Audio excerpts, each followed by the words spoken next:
Hello, everyone, and welcome back to a brand new episode of SAT Recaps, the Saturday recap show where we go over all the major Bitcoin news all in one go. We interact with the chat and kind of talk with the people, see how everyone's doing, and all that good stuff. There's no one here currently, but I'm sure it'll fill in. When you watch this back, you can just kind of recap some of the news with me and look at everything that we went over. So we'll start with this. Let's see how I can share this. I want to share the screen, and we can start at Metaplanet. Oh, yes, yes. Hello, hello. Cannoneer is here. That's right, boys. The killer gorilla, as they call them. Let's go ahead and start with this. First, I just wanted to share the screen with the Bitcoin maps. All right. As we can see, the Bitcoin laws are flooding in. That doesn't mean all of them are going to get passed. I just wanted to show that this stuff is happening. And if you click on any of these states, this website is called bitcoinlaws.io. If you go ahead and click any of the states, it kind of pops up where they're at in the stage in terms of um, how the bill is being passed currently, what stage that they're at and when they might be looking to get done. Okay. So I always thought that was super cool. Now we can move on to this next story right here.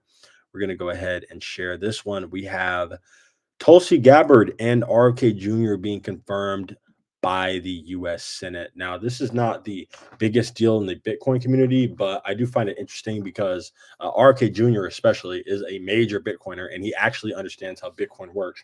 Unlike Donald Trump, who is just a Zionist puppet, and he's also fat, so I don't like him. I don't really like fat people. So just my personal opinion, like just my personal, okay? So like you have to respect my personal. So that's just something I thought I'd throw in there. You know what I'm saying? Tulsi Gabbard, I'm not sure if she's a Bitcoiner, but I would assume she is not because there's just not a lot of women in Bitcoin, not a lot of fem cells in Bitcoin. And we can talk about that in another video. But right now, I just want to focus on the news. Okay, okay. Next up, we have this. First problem with this is this article was written by an AI. It's already bad enough we got all these stupid, garbage, retardo, Pluto chain, resale live now. Like, kill. I mean, I can't even say that. I can't even say that. I can't even say that. But anyways, Abu Dhabi's sovereign wealth fund discloses substantial BTC holdings. I think that is super amazing, right? And then we have this guy doing an AI generated image. Okay, let's zoom in on that. What is going on here? Like you're trying to act like you're like a credible journalist or something like that. What is this? What is this? Like I mean, I get it. You know what I mean? Like maybe if you're living in your mom's basement like me and you're trying to pump out a bunch of articles per day or whatever, but this is pathetic. You know what I mean? Like you're using AI for your little cringe little thumbnail. It's just pathetic, bro. Never seen anything quite like it. Anyways, Sovereign Wealth Fund is pouring into Bitcoin ETFs. I believe they buy the IBIT ETF here. And 436 million is not necessarily a substantial holding for a country like Abu Dhabi or whatever, but or a nation state like Abu Dhabi. But the whole point is this is their public disclosings of an ETF, which is a Bitcoin derivative, right? It's a form of a Bitcoin security, all right. So their actual private holdings, like if they're holding Bitcoin in cold storage, right? If they have something like that, they don't have to disclose that.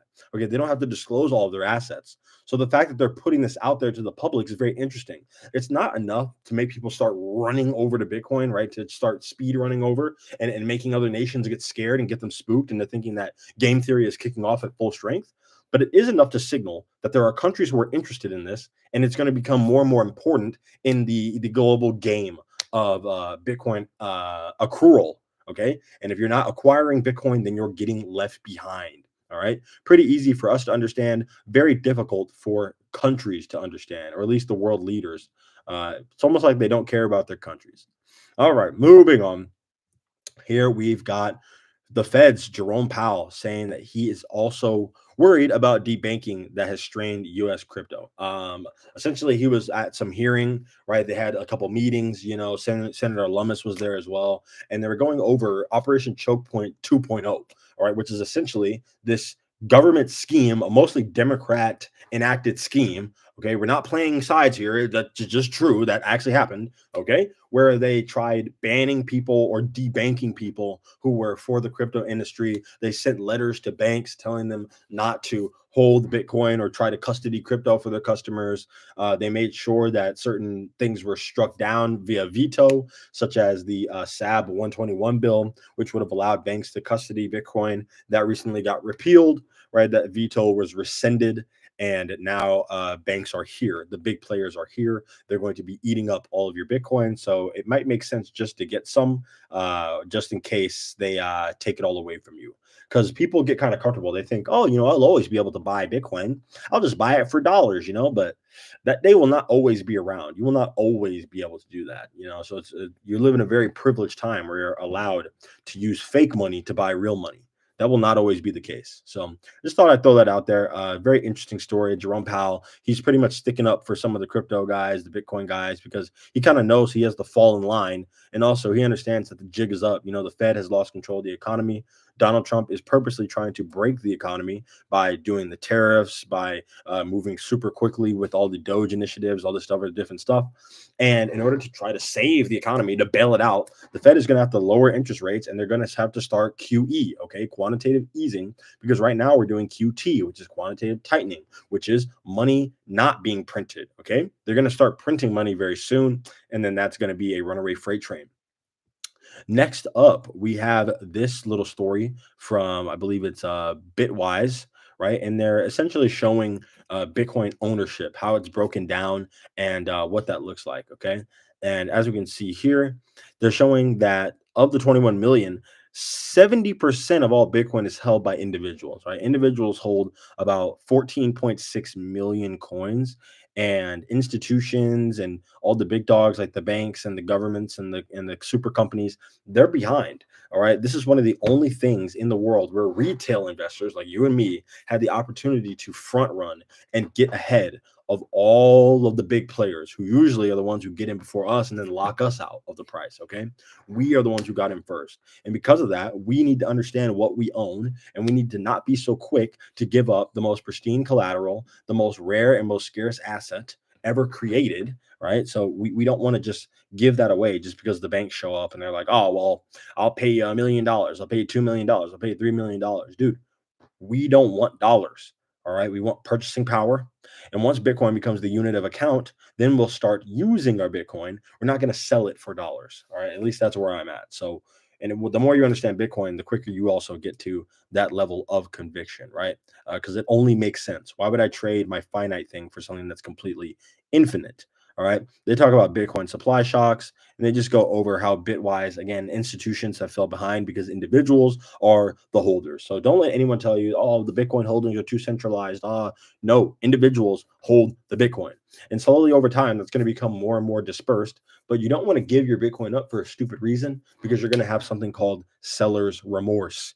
All right. And when you have seller's remorse, you're going to look back and you're going to say, oh my God, why did I do that? That was so stupid. I still wish I had that Bitcoin. No, but now it's too late for you, and you'll never be able to get that amount of Bitcoin back. It'll be too hard for you to claw back and try to climb back to that level.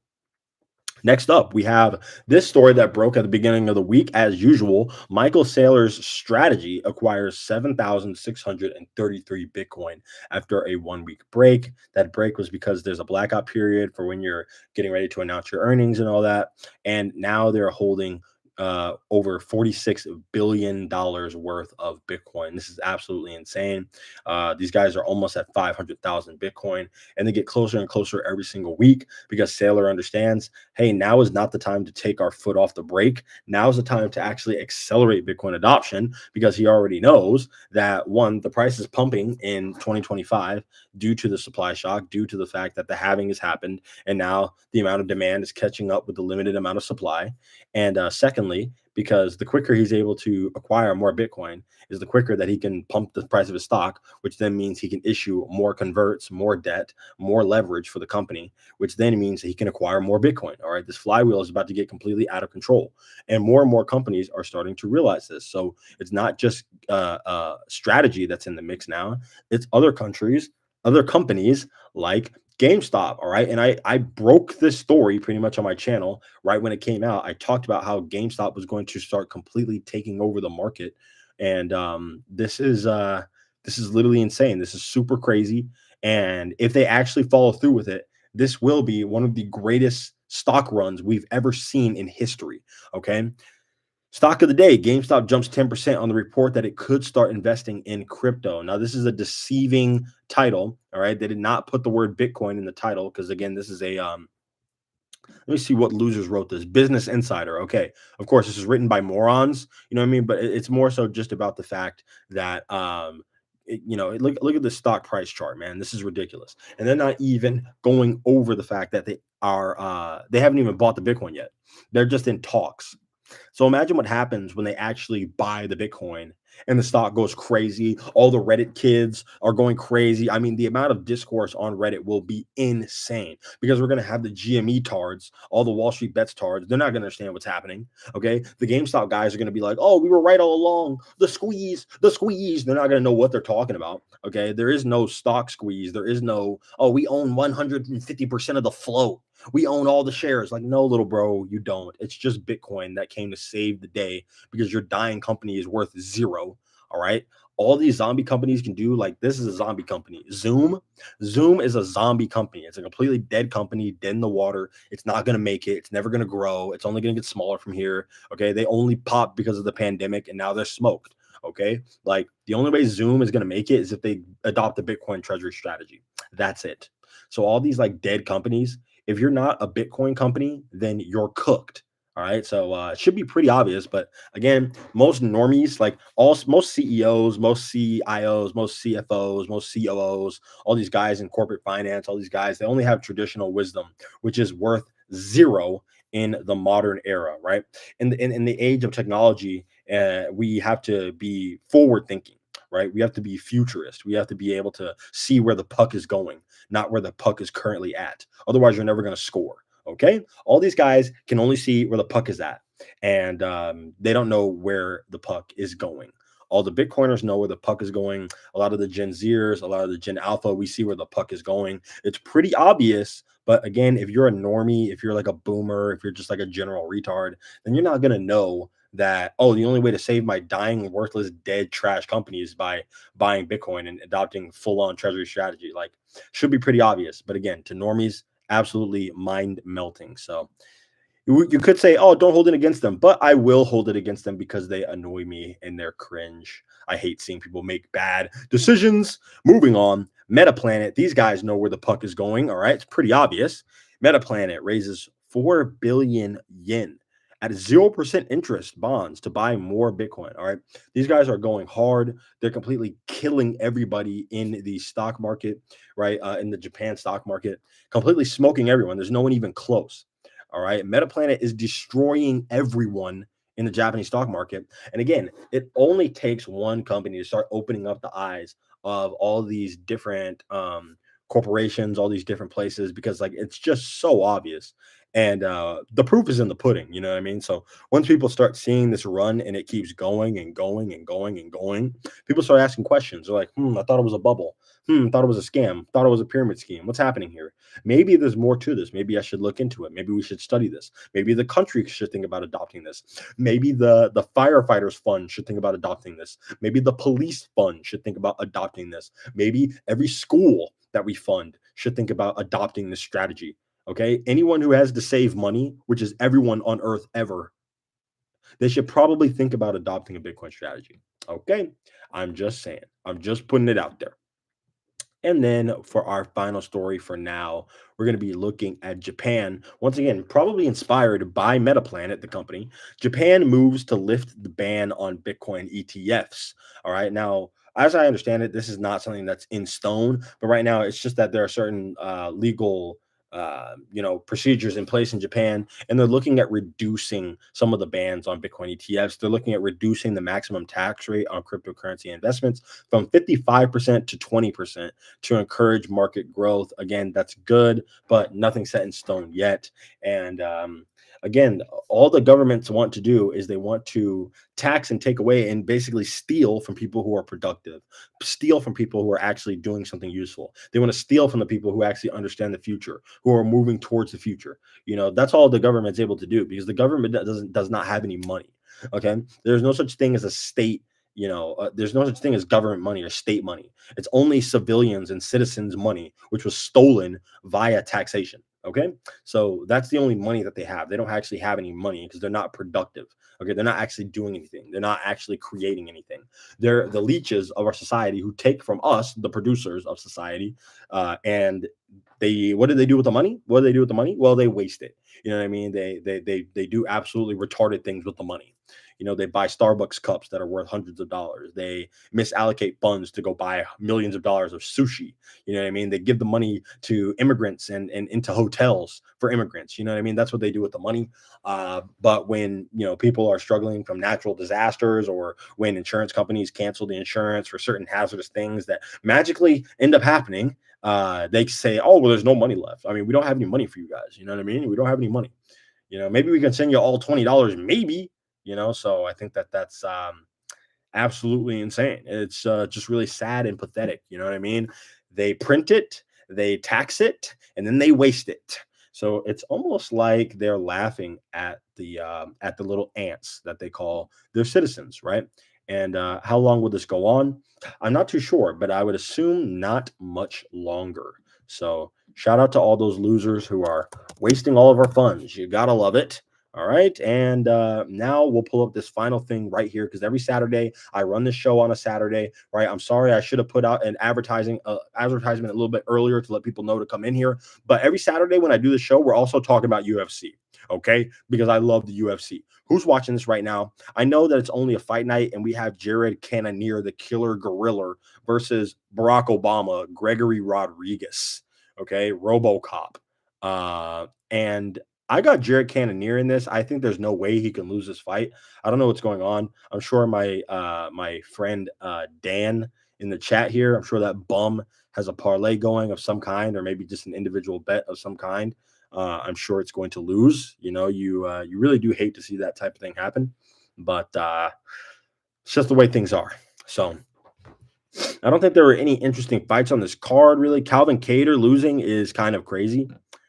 That's actually kind of crazy. Let me see. Bonfim losing is kind of crazy. Uh yeah. Not saying that Angela Hill is a complete bum. 18 and 14, she's still in the UFC. Absolutely pathetic. And yeah, I mean, not a lot going on here. Not the best. Not the best. I like that Walker got that heel hook though. Not the best fight night. Next up, we have Henry Cejudo versus Song Yadong. Looks like another mid card. I wish Dominic Cruz would not have pulled out. That's really sad. It's all good. Jean Silva, don't know this bum. Brendan Allen, Anthony Fluffy Hernandez. Fluffy Hernandez is getting this kid out of here. Guarantee you that. And then Henry Cejudo, he's kind of a bum now. So I don't know. It's hard to say. Song Yadong, chink you blink. He might be able to take it. I don't know. I'm not racist. Okay, with all that being said, I'm gonna go ahead and stop sharing. Now it's just me, boys. We can probably talk for the next 10 minutes. There's not a lot of people in here, so it's probably gonna be pretty sad. It's probably gonna be pretty pathetic. You know what I mean? But it's all good. Who wants to talk about something? You can bring up anything. I'm here to take any questions. If you want to talk about Bitcoin, if there's any stories that I didn't cover, let me know. There's something that you want more emphasis on, let me know. Again, this was not my best showing for sure, but we're going to get this show a lot better. We're going to get it on the road. We're going to be able to pull up people's comments. I'm going to get better at live streaming. I'm still trying to kind of figure that out, but it'll get a lot better, So let me see if there's anyone still here. Is Daniel Wordsworth? Are you still here, you bum? Is Views front and center? Are you here? Andreas, are you here? You know what I'm saying? Like, let's type in the chat. Let me get some ones in the chat, boys. Put some ones in the chat if you bought Bitcoin this week. All right. Like, let me see something. Let me see that there's some activity going on here. I know that there's, at least it's showing me there's 7 people in here. I can't be completely alone. Let's go. Let's go, Mr. Anderson's. Mr. Anderson's News Network. Oh, this is some Matrix activity. I was watching a lot of clips of the Matrix recently. Some Matrix Reloaded, the Matrix Recoded or whatever it is, where they find the architect at the end of the movie, like the guy who like created the whole Matrix, all that. Just thought that was interesting. I thought that was kind of cool. So shout out to the Matrix, man. I don't think anything beats the first Matrix though. The Matrix One, The Matrix is just so good. Maybe one of the greatest movies of all time, because it's still so relevant today. In fact, you could argue it's more relevant now than ever. So you gotta love that. We got True Gamer typing one. I love that. Yeah, dude, the first one is the best one. I mean, and a lot of the stuff that they do in the movie, it still holds up. Some of it looks kind of cringe, but for what they had at that time, it still holds up really nice. The special effects look really good. I mean, the acting is obviously really good. Um, it's just so good, dude. It's so good, and it was such a great idea. They executed it so well. And again, it holds the test of time. People will be saying red pill, blue pill forever. Okay. That was like generation defining. That's how good that was.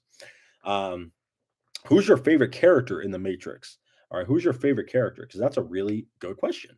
I feel like my favorite character actually is Agent Smith. I think Agent Smith is like the best character in the Matrix, because he has a really interesting character arc.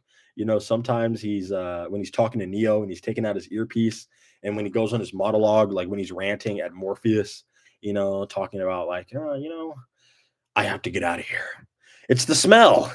It's the smell. I feel like it's seeping into my skin every second that I'm here. Like Agent Smith is the goat. I gotta love Agent Smith. So shout out to him. Um, so yeah, man, I love it. I love it. Where are the people in the chat, bruh? Why are people not talking in the chat? This is sad, dude. This is really sad. If people don't start talking in the chat, I will just cut the screen. You know what I'm saying? I'll just cut the stream, bruh. No need to do this. Gang. All right. We got Uncle Luke.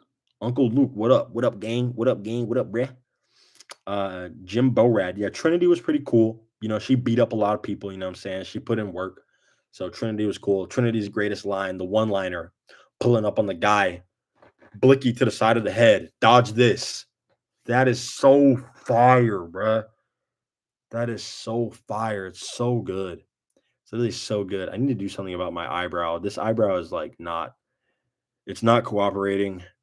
It's pissing me off, to be honest. You know what I mean? I might have to do some grooming of some kind. It's just not even. Not even. It's sticking up too much. You know what I mean? I don't like it. I don't like it. Not one bit. I don't.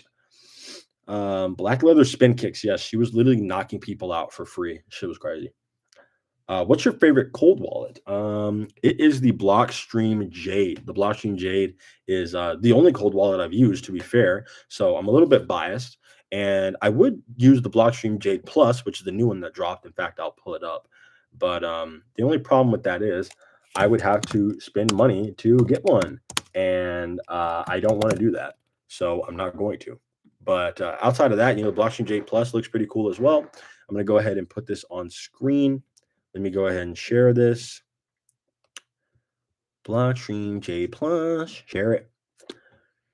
So this is the Blockstream Jade Plus. Again, I do not have this one. I have the cheaper version. I have the normal one, the little Blockstream Jade. That's it. But the Plus, it's very nice. It has a nicer camera, updated camera, better at scanning the QR. It has a nice little digital screen up front, a button on the front, a couple buttons on the side as well to scroll around. This is the form factor, super small, super light, super awesome little tiny thing to store the keys to your Bitcoin. And that's super important because if you don't hold your own keys, then essentially you're holding IOUs, you're holding a Bitcoin IOU, and that's not good. Bitcoin is something that you can hold digitally, but be self-sovereign in doing so. It's a digital bearer asset. So when you hold your little hardware device, you have access to your own Bitcoin, and no one can tell you no. No one can deny it from you. No one can take it from you. It's just up to you. to not lose your keys. That's all you have to do. So that's the innovation. Satoshi found a way to have something digital that only you can hold and no one else can hold. So that's just amazing. So again, I do not have the plus version. All I have is the normie version. So let me go ahead and see if I can pull up the normie version. This is mine right here. I've got the normal Blockstream Jade. You know what I'm saying? This is what y'all see right here. This is what I have. I have the blue one. Yes, this is mine right here. Boom. Look at that. Look at that. The camera is absolutely horrible. It's really bad at scanning QRs, but I mean, it does work barely. And this is like some real cypherpunk activities, you know what I'm saying? Like bare bones, stripped down. You can literally see all the internals of the device, super simple. And the Blockstream Jade is more like a futuristic, or the Pro is more like a futuristic, more sleek, more modern design, not as ugly. So that's always cool. I support anything that's a Bitcoin only hardware wallet. There's the Trezor 5, like the Bitcoin only. There's the BitKey. There is the Passport. There's all sorts of different Bitcoin wallets that you guys can use. I would just suggest that you do a Bitcoin only hardware wallet. Okay. Okay. Let's see. What's your favorite cold card or cold wallet? Oh, sorry, I already did that one. I just ordered Tangem. See, now that one is going to be a bit of a problem. That might be a bad idea. Because again, Tangem is a shitcoin wallet. Recently, they had some issues as well with people's funds being frozen and stolen. So again, I would not be using Tangem. Again, it's a shitcoin wallet, and it just doesn't seem that secure to me. Again, I've seen a lot of people have issues with these. So at the end of the day, best of luck to you. You can do what you like, but it could go horribly, horribly wrong. So best of luck. Best of luck. I plan to get that Jade. Yes, air gap. Question: best way to reduce UTXOs? I'm going to be honest. I am not a UTXO managing wizard. You are better off just checking in with BTC sessions or with Bitcoin University, or just looking up how to consolidate UTXOs. There's plenty of tutorials. That is really not my thing. But all I can say is right now is a really good time, because all you have to do is take all your tiny transactions, move them into one bigger transaction, and the fees are super low. It's only like 1 sat per V byte, which is another thing we'll pull up right now. Let's check the mempool. Mempool dot space. Let's see what we're looking at here. Yeah, we're still only at 1 block. We've cleared the mempool, and there are only 2 sats. You only have to pay 1 to 2 sats to get your transaction validated. So that is pretty cool, man. That is pretty cool. There are a lot of people who are like, oh, well, the block size, we need to make the block size bigger. We need to make it bigger. But again, they don't really know what they're talking about. They don't know what's going on. And now that the fees are super low, and again, there's not that much block space being used right now, because all the normies are really not using the base layer of Bitcoin. Everyone's using either Lightning, or again, they're kind of using the ETFs, which is kind of sad, but there's a lot of people who have to use ETFs. There's not a lot of on-chain transactions going on right now. There's still plenty of full blocks, you know what I mean? But again, the amount of sats that you need in order to get your payment included, it's only 1 sat. There's a lot of things that are just 1 sat. Now on the mempool, the size of these blocks is based on the amount of space they're taking up, like the size of I get the size of the block in terms of the kilobyte amount. I believe that's what it is. Let me see. Actually, no, I believe it's the fee. Yeah, no, it's the fee that they pay. It's the fee. So the fee, the size of this guy paid $33 in fees in order to move his 0.002 Bitcoin. Kind of interesting. I don't know what that kid's doing, but sometimes that happens. Maybe you might be moving money on strike or something, or I don't know. You know what I mean? Like I don't know what's going on here. I'm going to be completely honest. I know that there's a lot of different inputs being consolidated into one output, and then there's the fee right here. So someone is actually consolidating UTXO. Hey, that's actually what this is, I believe. Someone taking all these little baby transactions and then consolidating that, and 350 other inputs, consolidating that into one bigger UTXO. Yeah, yeah. Right now is a really good time for UTXO consolidation. Yeah, that's exactly what this is. Look at all these oh my god. Oh my god, what was that? Jesus Christ. Oh my god. Okay, don't do that again. That scared the hell out of me. The fuck? Okay.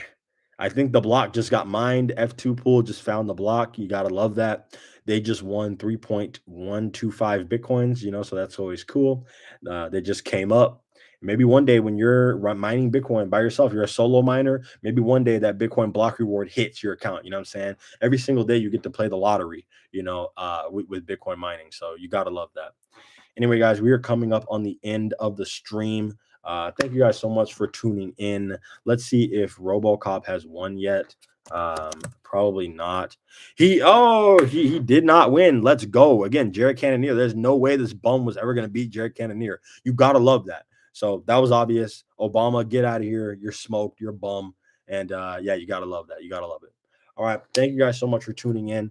Next week we're doing the same thing again. We're going over we're going over the news for the week. We're going over the Bitcoin news, and we're going to be, probably bullying people on Twitter as well. So I got to find a way to live stream to X, to YouTube, and to like Nostr all at once. So I'm really excited to try to figure this all out and really expand the show and make it less shitty and a little bit more professional.